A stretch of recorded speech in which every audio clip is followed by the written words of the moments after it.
Welcome back, my favorite artists.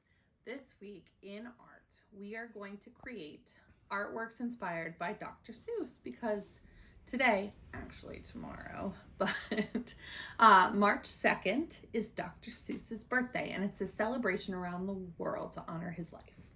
So to begin, my kindergarten and first graders are going to do portraits of the Cat in the Hat, and my older students are going to do that and create their own Seuss-inspired creature. We're going to begin with the Cat in the Hat. All you really need for this is a black crayon and a red one and a piece of paper. I really am going to suggest drawing with crayon instead of marker or coloring.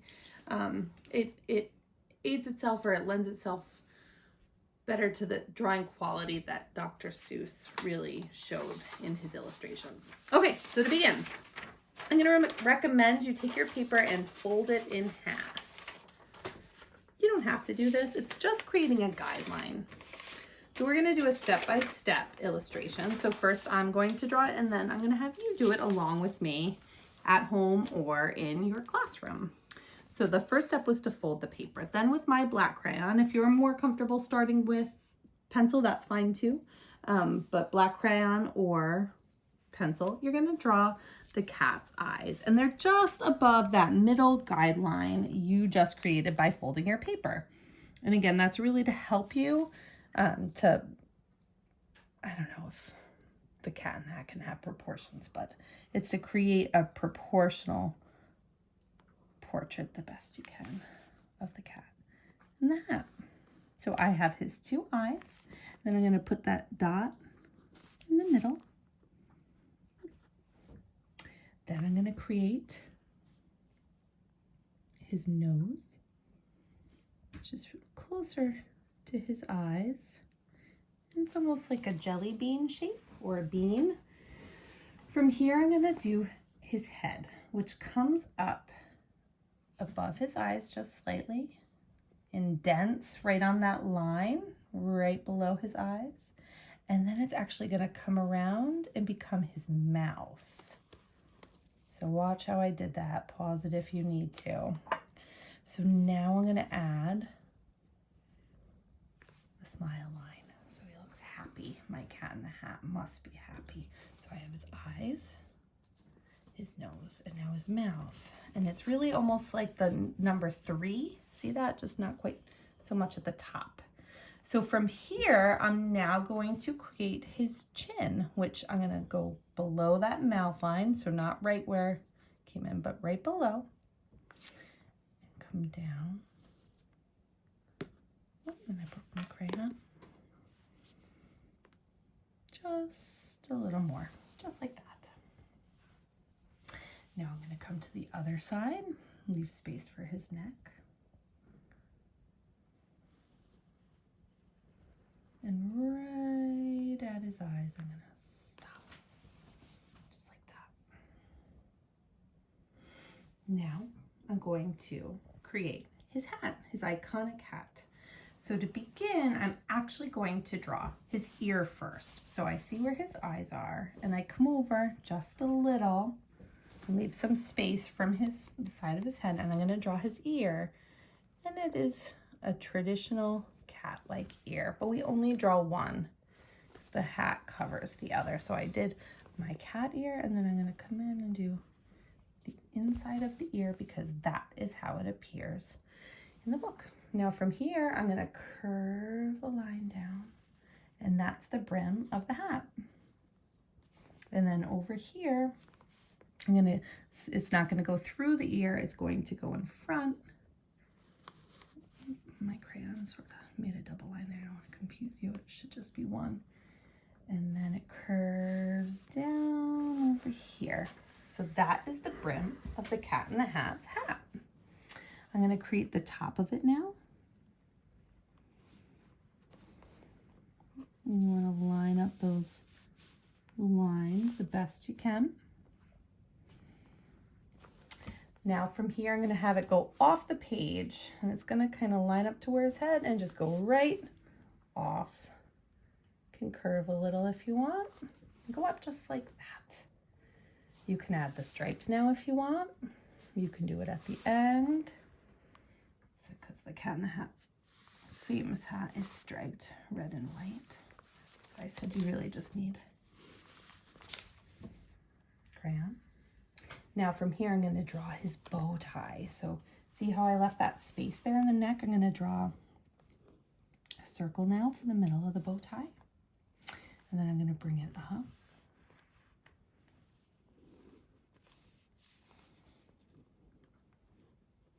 Kind of made a mistake there. That's okay. Just like that. Now I'm going to bring his body down.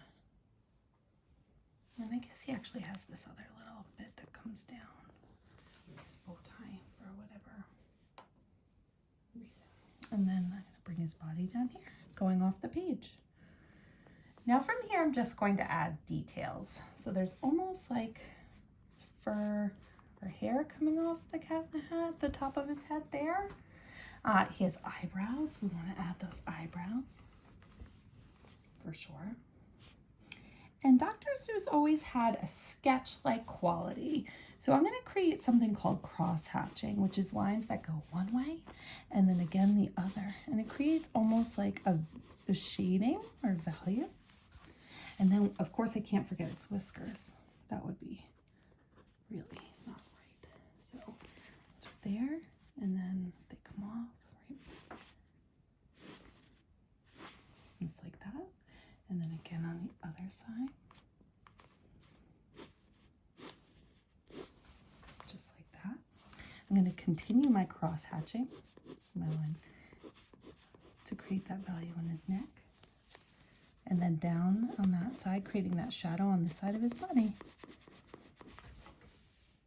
Just like that. I'm going to now do some in the bottom of his hat brim.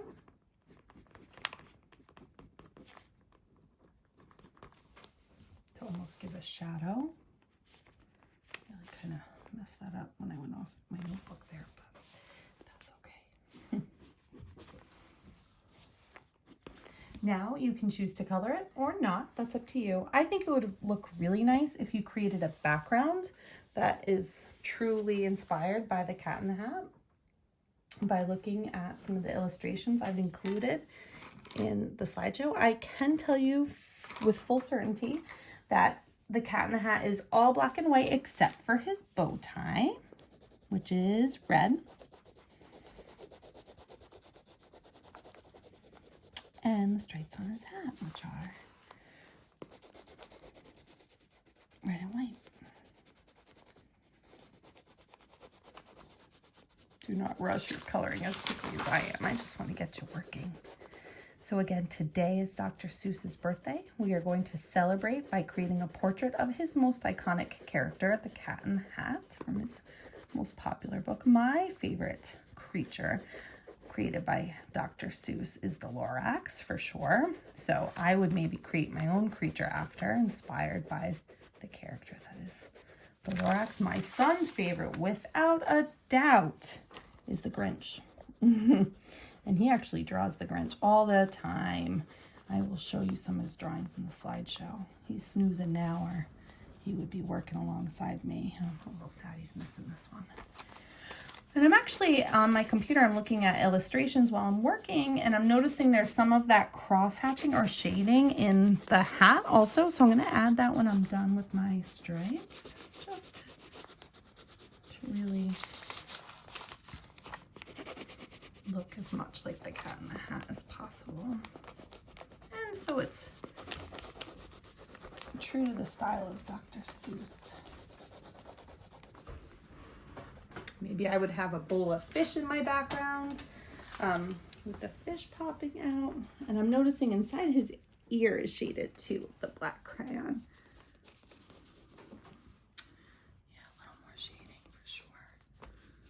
And there's a little shading in the white stripes. And then a little. So when you're done, you can always, and you're really pleased, you can always sort of add more value with your black crayon. With confidence when you know for sure. I never like to start that way, but after I'm done, I often go over. I'm really happy with my portrait of the Cat in the Hat in honor of Dr. Seuss. I hope you are too. I can't wait to see what you create. Don't feel bad if you have to start over. I had to look at the steps like 20 times myself. It's a complicated, simple creature, if that makes any sense. But I grew up on Dr. Seuss's stories. I know you enjoy them too, and I can't wait to see what you create. Don't forget to post it. Take care, guys. Enjoy.